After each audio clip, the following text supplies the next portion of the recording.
Servisten merhaba arkadaşlar. Araç bize macun hikayesiyle geldi. Araca uyguladığımız işlem sonucunda şöyle bir işçilik söz konusu.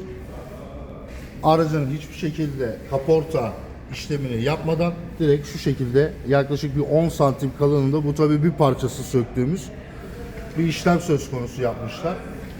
Bizi takip etmeye devam edin arkadaşlar. Bu aracın en son final onarımlarını da sizden paylaşacağım. Şuradan da görebilirsiniz macunu. Macunla bir işlem.